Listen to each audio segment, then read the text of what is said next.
mots, ce sont des mots, des leitmotifs de toutes nos formations. Heuristiquement. Est-ce que vous connaissez ce mot? Heuristique? Non. Non? Non? Vous êtes des Français quand même? Ouais, exactement. Alors, on va revenir à ça dans un instant. Heuristiquement, ça ne veut pas dire que vous allez être heureux dans nos formations. Heuristiquement, ça vient d'un mot grec, je n'en peux plus exactement lequel. Vulgairement, ça veut dire l'art de découvrir, l'art d'inventer, l'art de créer. Qui a des enfants ici? Si vous avez, surtout des petits, ça c'est la façon dont les enfants apprennent. Ils découvrent. Parce qu'ils découvrent et ils inventent. Alors nous, notre point de vue, c'est que si on laisse l'espace aux stagiaires de découvrir et d'inventer, le résultat risque d'être beaucoup plus durable. Votre solution à votre problème est 1000 fois mieux que ma solution ou la solution d'Alex. Je redirai, je répéterai ce que j'ai dit sans doute lors du premier déclic, Alex a dû le dire, on n'a rien à vous apprendre, on n'a rien à vous donner. Si déjà en tant qu'adulte vous êtes dans une situation où vous devez donner des présentations, on soupçonne fortement que vous savez quelque part là-dedans ce qu'il faut. Alors nous, notre travail, c'est de vous aider quelque part, de faciliter, de guider, pour que vous puissiez découvrir les meilleures solutions pour vous-même. Parce que chaque personne est différente. Vous êtes d'accord?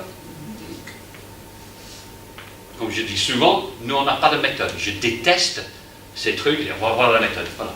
Il y a une méthode pour tout le monde. Nous, on ne parle pas de pédagogie chez nous. On parle souvent de mots, parfois c'est un peu surprenant même pour les responsables de formation, on parle d'andragogie. Andragogie, andros, c'est-à-dire l'adulte, l'homme. Ici, devant nous, on a des adultes, okay, avec un vécu, avec des expériences différentes. Ces expériences que vous avez eues, des bonnes expériences ou des mauvaises expériences, nous allons nous en servir. D'accord? Et chacun va pouvoir prendre des choses de façon différente. Vous n'allez pas tous prendre les mêmes choses. D'accord? Nous n'allons pas venir en disant « il faut faire comme ça ». Parce qu'il n'y a pas une seule solution. Donc, découvrir. Évidemment, quand on découvre, il faut que nous fassions ça de façon empirique. Vous êtes d'accord avec moi?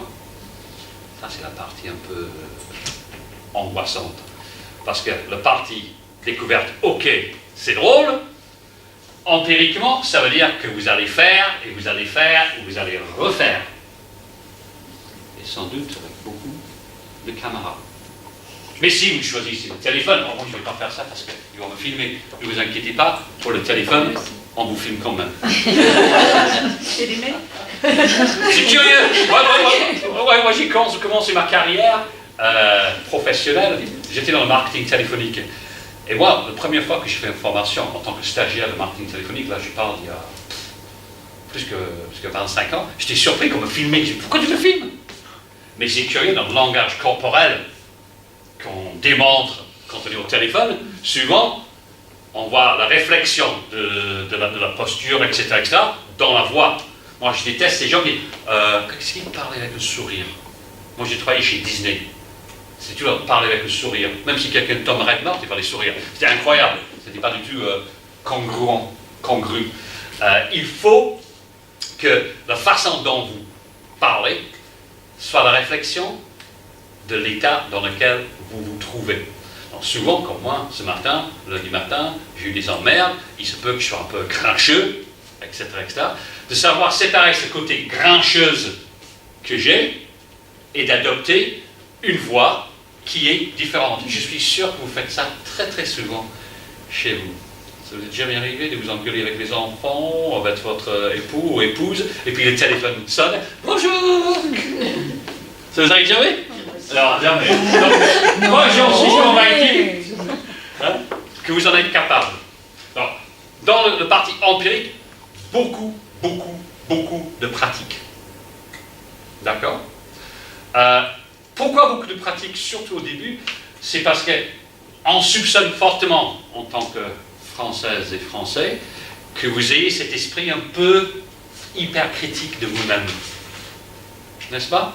Vous n'êtes jamais bon. ah non, je suis nul, j'aime pas, etc., etc. Quand on filme, surtout au début, c'est vous montrer ce que vous faites bien. Nous sommes convaincus qu'il y a beaucoup de choses, et Alex m'a déjà dit de toute façon, moi je suis convaincu qu'il y a beaucoup de choses que vous faites qui sont très très bien. Simplement, vous êtes inconscient de ce que vous faites bien. Et quand on est inconscient de ce qu'on fait bien, il est très difficile de le reproduire. Donc, simplement d'avoir, nous, ou vos pères, surtout vos pères, disent, ça c'est super, ce que tu viens de faire, là c'est super. Vous pouvez souvent identifier des astuces, des compétences, des outils, des petits tics positifs que peut-être que vous ayez, et vous pouvez les reproduire. D'accord? On va également vous demander souvent de faire des choses avec lesquelles vous serez inconfortable. Parlez très très fort.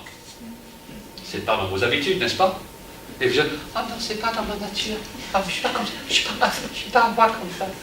Parfois, on a je suis honnête, parfois on a des personnes qui pleurent. Là, je ne mens pas. On a des personnes qui pleurent parfois, parce qu'on demande de faire des choses qui les obligent quelque part de casser des barrières que peut-être ils portent depuis 10, 15, parfois 30 ans. Et quand on casse ces barrières, parfois c'est très, très, très agréable. Plus que l'exercice de listening, je vous promets. Et finalement, holistiquement. Holistiquement, ça veut dire entier. C'est là où on reprend le côté verbal avec le côté non-verbal. La posture, le langage du corps, la voix, les yeux, etc. etc. Et on met les trois ensemble et on fait quelque part un acteur, une actrice, mais l'acteur, vous êtes l'acteur ou l'actrice de votre vie, de votre présentation. Parce que simplement, create your style, not my style, not Alex's style. We're different. Okay? You're different, you're different, you're different. You're all different. Okay? Donc, on a une phrase qu'on utilise, on peut dire que c'est une phrase un peu précieuse chez Concordia, mais on croit fortement dans cette phrase, c'est la différence qui fait la différence. Et vous êtes tous différents. On est OK jusqu'à là? Donc, to create your style, qui est à la fois opérationnel, sustainable, do you understand this word? C'est-à-dire durable. OK? Nous ne voulons pas vous revoir dans un déclic de l'année prochaine. Ça, c'est notre défi à nous. C'est qu'on peut prendre quelqu'un pendant 3 jours, et après ces 3 jours, en anglais, vous n'aurez plus besoin de nous par rapport à la prise de parole en public ou le téléphone. Ça ne m'intéresse pas, c'est un échec pour moi de devoir revenir. Il y aura d'autres stagiaires. Ce n'est pas les stagiaires qui nous manquent en France, vous êtes d'accord? Donc vous avez tous passé par l'éducation nationale. Et mémorable. Je veux dire ça dans les deux sens. Mémorable dans le sens où vous pouvez mémoriser des choses simples pour que ces choses simples deviennent des réflexes. Ça devient vous. Et mémorable quand vous ferez des présentations dans l'avenir. Il se peut, pour y arriver là, il faut traiter quelques problèmes en français d'abord. Qui est à l'aise ici quand vous devez prendre la parole en public en français? Mettez votre main là si vous êtes à l'aise en français. Donc, ne vous inquiétez pas. Ça dépend du sujet. Ça dépend du sujet. Je suis d'accord, on va traiter des sujets différents. Non, c'est rare qu'on va vous demander d'intervenir sur un sujet que vous ne connaissez pas. Vous êtes d'accord? La réflexion est bonne. Souvent, ça c'est un avantage qu'on ignore. Attends, je suis en train de parler de quelque chose que je connais. Ok? Mais souvent, on est tellement obnubilé par les autres dans un premier temps qu'on oublie qu'on porte énormément d'avantages de notre côté. D'accord? Donc, si vous avez peur de prendre la parole en français, ne vous inquiétez pas. Moi, je ne vois pas pourquoi on va traiter en premier l'anglais. On va traiter la problématique en français, peut-être pendant la première matinée, peut-être même la première journée. Parce qu'il est absolument normal que vous ayez peur de parler en public. D'ailleurs, il y avait une liste qui a été publiée il y a une dizaine d'années par un magazine américain. Je ne sais pas si vous connaissez ce magazine. Je crois que c'est mensuel, Reader's Digest. C'est mensuel, Ouais, ça, Alex? It's mensuel. Reader's Digest. Ils ont publié, ça s'appelait la liste des peurs.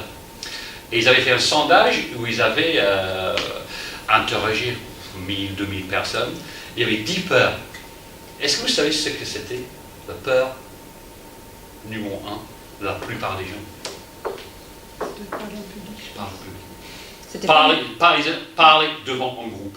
Après ça, je crois qu'il y avait d'autres peurs. Certaines personnes avaient peur des insectes, d'autres personnes avaient peur des eaux profondes, d'autres personnes avaient peur des problèmes de santé ou des problèmes financiers. Je crois que le 5e était la mort. Le 5e peur que les gens avaient, c'était la mort.